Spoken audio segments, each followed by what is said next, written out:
If you want to enter the stressful IT environment, God save you, think again. And if you're not easily discouraged, let's make your ways even. First and foremost, hi, my name is Olga and you're on my Korean business growth channel, so subscribe and click the notification bell because we discuss all the business and career related tips here weekly and you don't want to miss that out. Second is you have come here for some career tips. Please know that I have already done a video about IT jobs that are easy to start with, like easy to shift to. So check out this one video. And there are other videos that I have done related to IT jobs and non-IT jobs as well. If we speak about IT jobs that are easy to start with, these are the jobs that I mentioned in my previous video. These are IT sales, marketing, SEO expert, social media manager, content writer, creative copywriter, technical writer, support specialist, HR manager, recruiter or headhunter for IT industry, and many others. So if you are looking for the easiest way to jump into the hectic IT world, then you should definitely check out this old video of mine where you will learn what each role implies and what you should be doing on these positions. In this video, however, I'm planning to focus more on the roles that are non-technical in IT world, but might not be as easy to start with, but they pay really well, more than those jobs that are easier to start with. And trust me when I say this, that they pay really well, because I have been in the industry for years and I run my software development agency, so you can trust me on this one. And the most important part, you can apply to them once given a purpose. Don't worry what one man has done, another man can do as well. So let's jump straight into the video.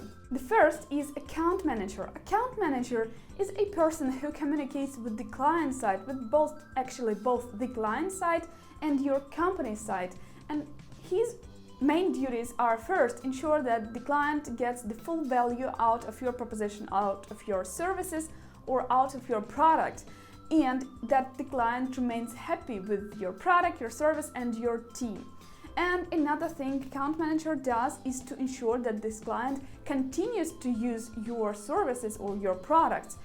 And most importantly, account manager seeks for ways to expand the cooperation with this client so that your company could receive more profit from this client. The next non-tech job in IT is project manager. And whilst the best project managers, as they say, are being retrained from quality assurance engineers, and for quality assurance engineers you should understand how the code logics work. I have seen many examples when sales managers, operation managers and people from other departments became stellar project managers. So if you're not hitting for Microsoft when trying to enter this position, it's absolutely possible that you can start with this one. This is a non-technical job and you can do this.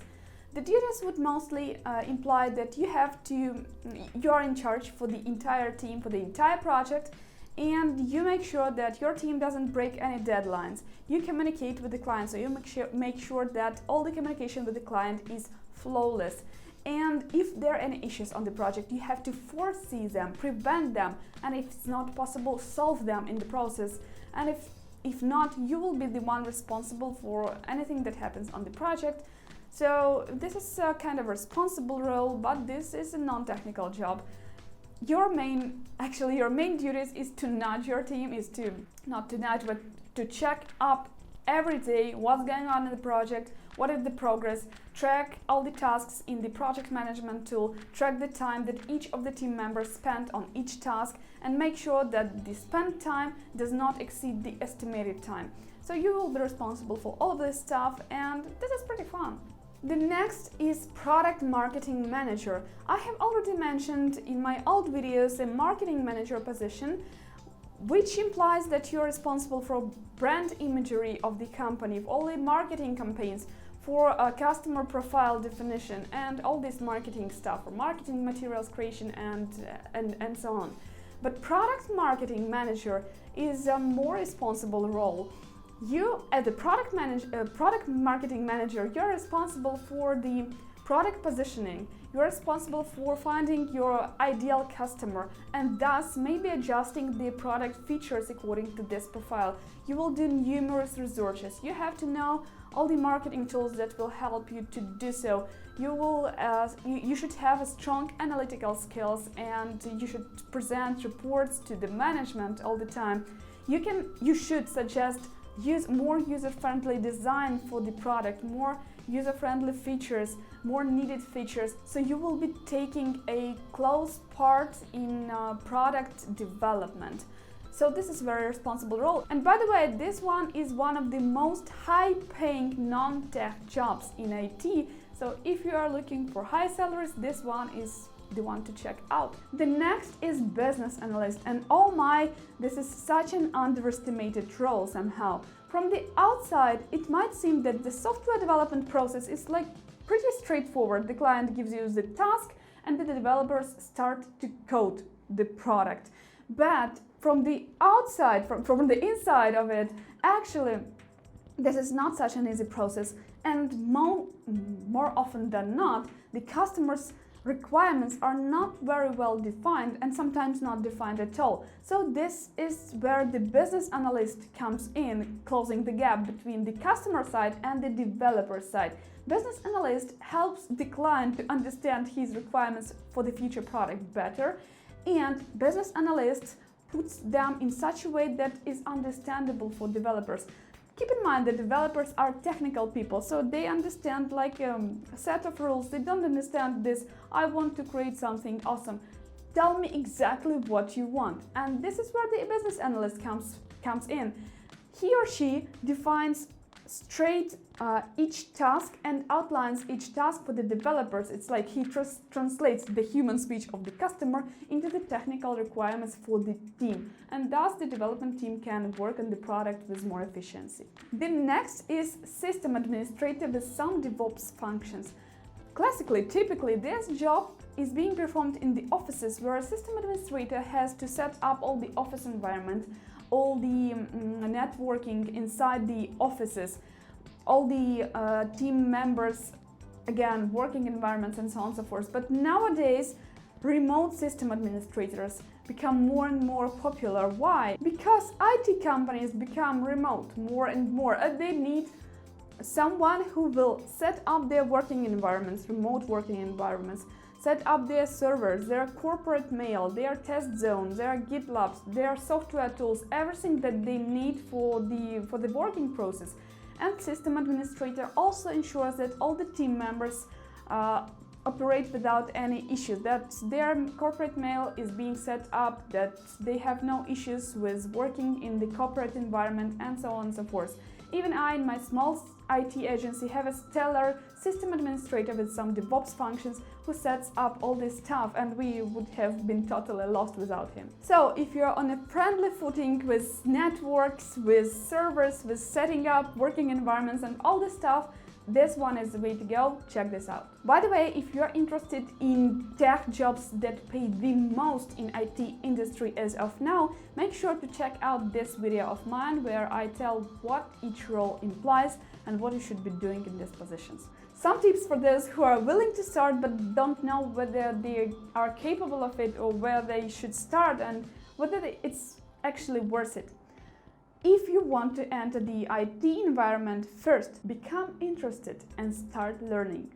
Don't worry if you don't have any professional qualifications that each role implies that you should have. In my experience, most people don't, and they become stellar professionals in their spheres. As I have already mentioned, your formal education doesn't really matter.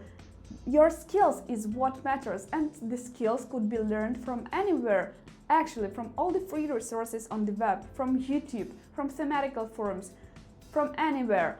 You can shift to IT industry having any background. It's preferable to have tech background, but if you don't, it doesn't mean that you can't enter IT industry. It's nonsense. Nowadays, skills is all that matters. Second is choose and do what you love. Don't choose the direction or the job position that you only have chosen because of the high salary. you're going to put a lot of effort into your learning path, into working on this position. So if you're not enjoying what you do, you will burn out pretty fast, you will be disappointed in the job, in the industry, and the stress will become so excessive. It's not even worth to start with. So choose what you love and go into this direction, and you will reach your heights much more sooner if you have chosen like a higher paying job that you don't enjoy. And third, don't be afraid of tech. Learn some technical skills. I know this video is about non-technical jobs, but even while the job you will perform might not be a technical one, having tech skills will make you stand out from the competition, from the crowd, and will give you the advantage in the hiring process, and further along the way. Constant learning is something that goes hand in hand with the IT industry, with any IT job. So learn some tech skills, you can. No, I don't say that you should learn how to code or anything, but learn new tools, new software, new languages, anything that you can, that you enjoy. So this will give you a competitive edge, as well as it will help you to develop yourself further when already in the IT industry. Now, if I have discouraged you from entering the IT environment, and if you prefer to take it easy, here is a video about non-IT jobs that are easy to start with. They might not be as high paying as IT jobs, but they are easy to start with, and you can absolutely make a full-time income out of these jobs. Next week, we'll dive more into the specifics of working from home jobs and home-based businesses. And I have some surprise videos for you coming soon, some collabs videos, so stick around for that miracle to happen. And subscribe and click the notification bell if you haven't already. Thanks for watching till the very end. Have a great week, have a great mood, and see you next Wednesday. Bye!